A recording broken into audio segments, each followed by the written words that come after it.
ओम शक्ति नमः। ज्योतिष ज्ञान विज्ञान कार्यक्रम में आपका हार्दिक स्वागत है। और फिर आज ज्योतिष को और आगे विस्तार देते हुए, कल तक की बात को और आगे बढ़ाते हुए कि जिस प्रकार से व्यय भाव हानिकारक भाव होता है, इसी प्रकार से पंचम और नवम त्रिकोण की जो स्थिति भावों पर आती है वो उन भावों के लिए नितांत ही शुभ मानी गई है, बहुत ही उत्तम फल देने वाली मानी गई है।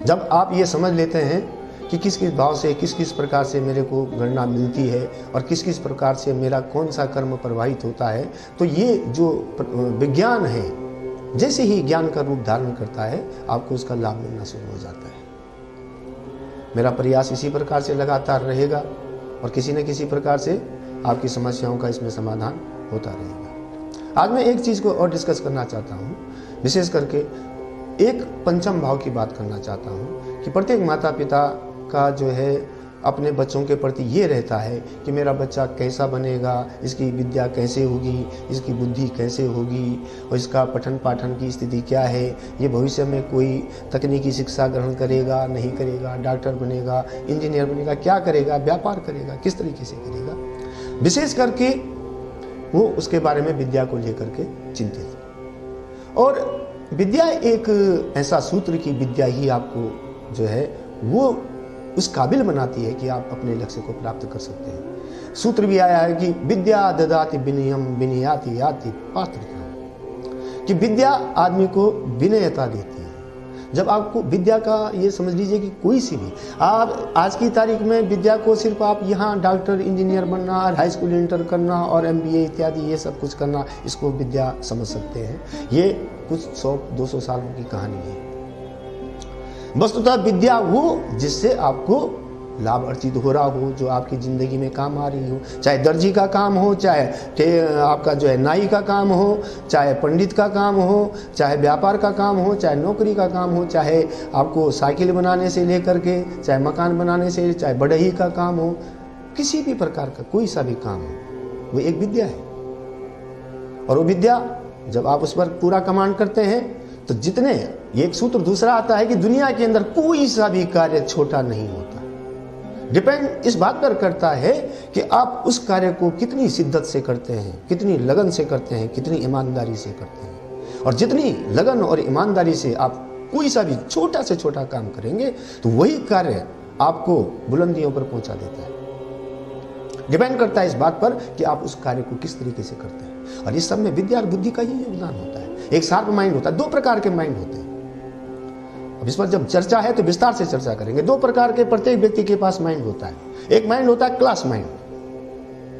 क्लास माइंड का मतलब ये होता है कि उस्ताद ने चेले को कुछ सिखाया, आज उन्होंने कहा बेटा इस कार्य को इस तरह से करना है और इसको इस तरीके से करना है। उसकी जो फंडामेंटल जानकारियां हैं गुरु ने जो है अपने शिष्य को समझाई और शिष्य ने सुनता रहा और उसको अपने दिमाग में उसने उतार लिया, याद कर लिया, आत्मसात कर लिया, याद करता रहा। गुरुजी सिखाते रहे, क्लास में उसको वो पढ़ता रहा।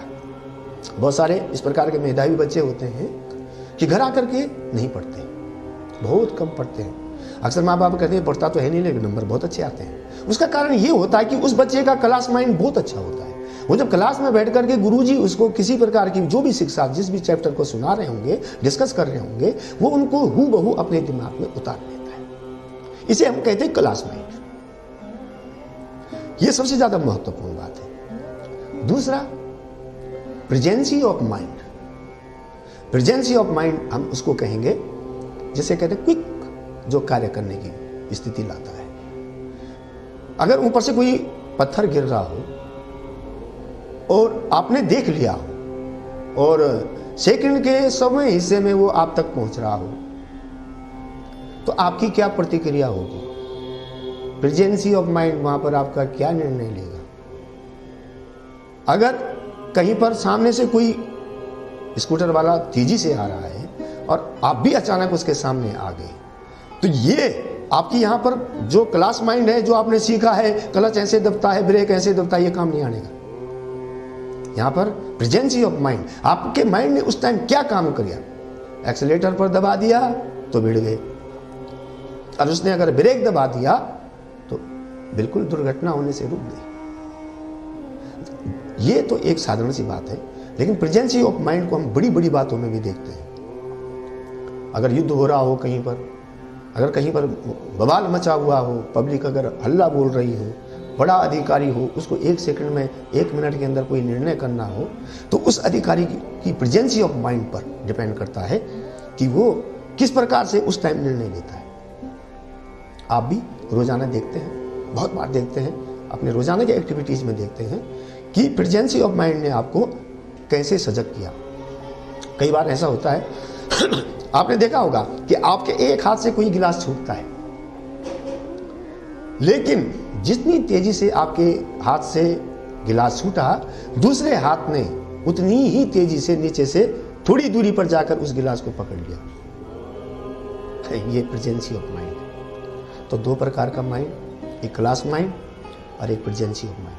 हम बच्चों में भी इसको देखते हैं। जिसका क्लास माइंड अच्छा रहता है वो विद्या में अक्सर बहुत अच्छा रहता है, क्योंकि ये तोता रटंत विद्या है। जिस प्रकार से रटाया जाएगा वो दिमाग में बैठेगा। तो अगर ये क्लास माइंड बच्चे का अच्छा है तो आप समझिए कि ये विद्या में बिल्कुल निपुण रहेगा, बहुत अच्छा रहेगा। और अगर उसका क्लास माइंड ठीक नहीं है, वो कमजोर है, तो और प्रेजेंसी ऑफ माइंड अच्छा है, तो इसका मतलब ये रहेगा कि इसकी बुद्धि तो बहुत अच्छी है, ये सारे कार्यों को अच्छी तरह से समझता है और समझेगा भी भविष्य में, लेकिन ये तकनीकी रूप में किसी विद्या को हासिल नहीं कर पाएगा।